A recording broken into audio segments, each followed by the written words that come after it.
iyo ugiye kwa muganga kubyara, umugabo wawe na nyoko bukwe bakubwira ati ihangane mukaza, natwe ibi twabinyuzemo. Gisa cyagukubitira 3 kuri 6 ku 8, bati humura humura mukanya urabyara. Umugabo wakubwira ati nzanaga kukagakonje agashushe akameze gate, uti kariya bakazana, mukajya kwa muganga cyagufatira muri kangahe, ati pole sheri, ati humura. Hariya ninde uba wumva uburibwe, ni wowe cyangwa n'umugabo? Si wowe. Nyoko bukwe aba yumva uburibwe, kigukubita ati pole sana ihangane, reka mugere kwa muganga. Mu cyumba barakubagiramo, umugabo murinjirana cyangwa winjira wenyine? Ukugwaza bari kumwe nawe cyangwa buri wenyine?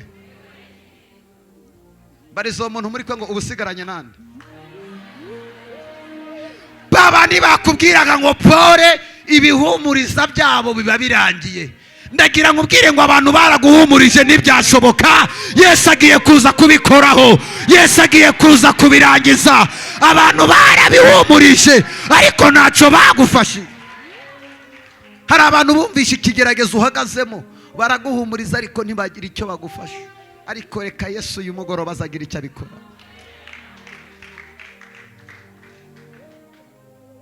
Muganga arakubwira ati ngira mu cyumba, ukugwaje n'umugabo arasinya ko nupfa nta kintu bagira gute. Barizo umuntu muri kumwe ngo ubusigaranye nande? Oya, hari abantu bibutse imvugo y'Imana. Niba hari abantu bafite agaciro, ni abantu batunze amasezerano y'Imana. Ndagira nkubwire ngo bwira uwo muntu muri kumwe ngo reka kunsuzugura, reka kundebera muri ibi bihe mpagazemo, amasezerano yagenda bizi neza ko azasohora. Reka kundebera mu bihe mpagazemo bibi, reka kundebera mu bukene ndimo, reka kundebera mu butayu. Ndabizi neza ko umunsi umwe Imana izakanda kuri buto, ubuzima mpagazemo bugahinduka, imibereho mibi mpagazemo nkayivamo. Ndabizi neza ko hari umunsi Imana izahindura shapitire y'ubuzima bwawe. Ngiri wa muntu muri kumwe ngo ndabizi neza ko Imana izampindurira shapitire y'ubuzima. Ndabizi. Ndashimira Imana ko muganga ajya kuzana icyuma agasanga umwana amaze kuvuka. Reka nkubwire wowe uri hano, tugiye gusenga Imana. Ese uhagaze mu ntambara, ubwo rugamba uhagazemo rugukomereye, nyuma ya ruriya rugamba urimo urareba, hari Imana yiteguye kugutabara.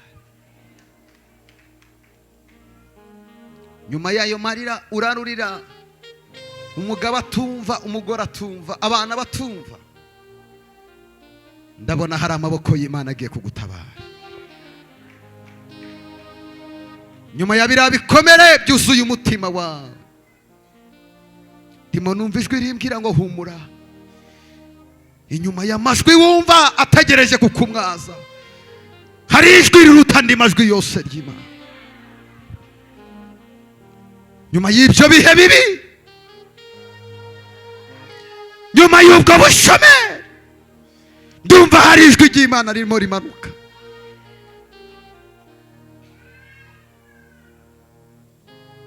Hereza umuntu ikiganza umubwira ngo nyuma y'ibyo bihe bibi uri kunyuramo, hari amaboko y'Imana yiteguye kukuramira. Nyuma y'ibyo bihe bibi uri kunyuramo, ndabona hari amaboko y'Imana yiteguye kukuramira. Abantu barakurekuye, amaboko y'Imana agiye kugufata. Abantu barakwirengagije, Imana iracyari kumwe nawe. Ndeka ngukomeze muri iri jambo. Aho ngaho uri kunyura ukabona inzira zose ziriborotse, inzira z'Imana zirenga ibihumbi, kandi ndashimira Imana ko inzira yo kugutabara ntabwo izanyura mu gikari cy'umwanzi wawe. Password y'ubuzima bwawe Imana yarayibitse. Umuntu uri kugutera ubwoba ntiyongere kugukanga, Imana iri kumwe nawe. Ibyawe byapfuye, uyu mugoroba Yesu agiye kongera kubitera perfume mu buhumure.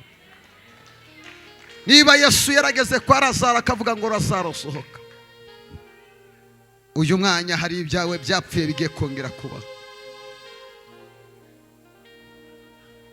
Hari igihe umuntu akureba akakurebera mu bihe bibi uhagazemo, yarangiza akaguteraho komanteri y'ibibi gusa, nta cyiza kizava iwanyu.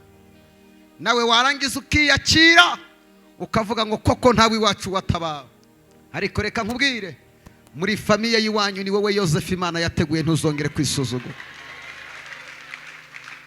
Ntuzongere kwisuzugura. Mana, ngewe ndabona ibyanjye ntibyasobanuka, ntiwantabara, ntiwansubiza. Ari abantu bansetse, ukaza mu nzu y'Imana n'umujinya mwinshi. Mana, ibi nutabikora ndakuvaho, sinzongera gusenga, nguhaye ukwezi kumwe, niba utabikoze ndabivamo. Yo, wayireka utayireka, Imana yitwa Imana. Urabireka, hari igitaramo cyabaye hari 20 bakijijwe, ubwo si uhombye ninde?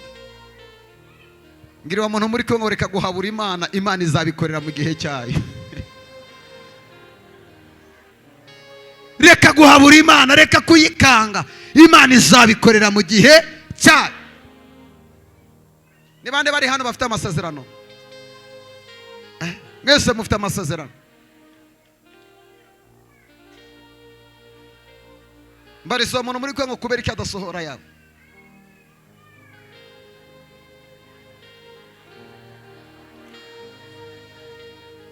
Reka mbabaza, umuntu ufata ibihe by'iminsi 7 akabirangiza, n'ufata ibihe by'iminsi 3 amagufa agatangira gucomoka, nindi Imana yabanza gusubiza?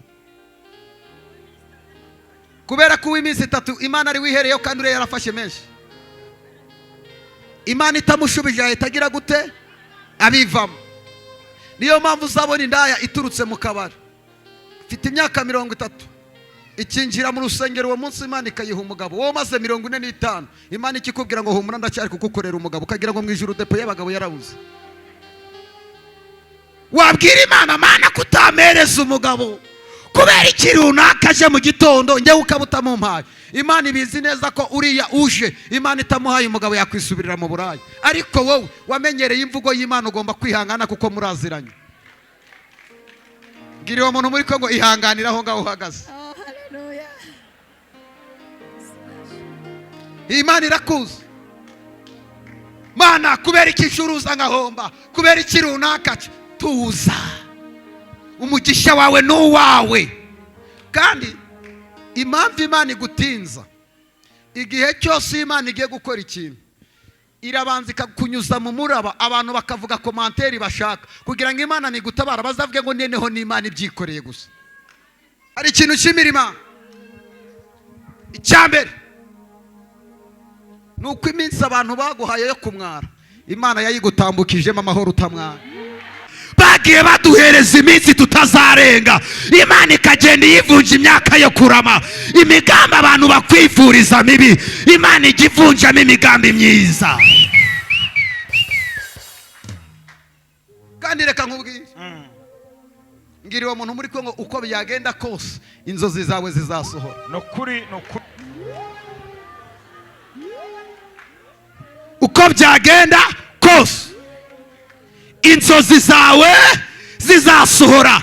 Bazigwanye cyangwa bazishyigikire, niyo bamwe bazigwanya, Imana izahagurutsa abandi bagomba gushyigikira icyo Imana yakuvuze. Uko wabigenza kose ntuzanezeza bose. Songa mbere tu, wowe komeza inzozi zawe. Witinda wisobanura ngo abantu bakwemere, witinda wisobanura ngo abantu bagushyigikire. Ceceka, inzozi zawe nizishika, abazigwanyije bazaza kuziramira. Abavuze ko zitazasohora, umunsi Imana yazishohoje bazayoboka Imana yawe. Hallelujah, hallelujah, hallelujah, hallelujah. Si ngombwa ko abantu bose bashyigikira inzozi zawe. Yego. Kandi nkwibutsa ko nta kintu wakora ngo unezeze umuntu. Urabyibuhanga umeze nk'ingurube, wananuka ngo bajya bakuziritse. Wikwita ku magambo abakuvuga bavuga. Yego. Rafiki niwe waririmbye haravuga ngo bayuda turi kumwe nabo, no mu nzu y'Imana turi nabo, muri karitsiye turi nabo. Gira umuntu muri kumwe ngo ahantu hose ugenda barahari, abantu bose ugenda barahari abanzi bawe.